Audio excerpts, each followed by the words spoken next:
Are you trying to create a Netflix account on your Android phone but it keeps saying, "Sorry, something went wrong. Please try again later"? No worries. In this video, I'm going to show you how to fix it. Let's get started. Solution 1. Use a different email.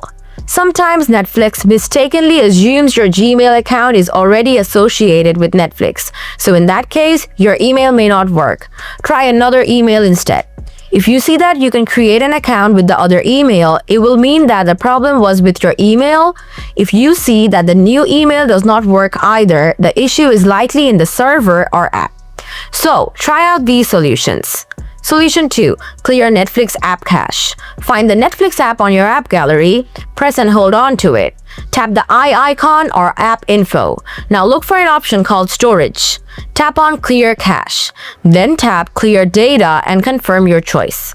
See if that fixes the problem.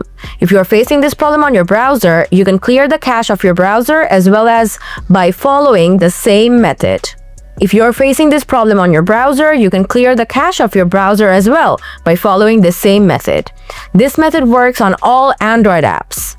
Solution 3. Check Netflix servers. Solution 3. Check Netflix servers. Go to a browser, type down detector Netflix, open the first link. So here you can check if there have been any recent server outages on Netflix. If you see something, then wait a day or two before trying to sign up again. Hopefully the problem will be fixed by then. If this helped you out, don't forget to like the video and subscribe for more quick Netflix and Android fixes. See you next time.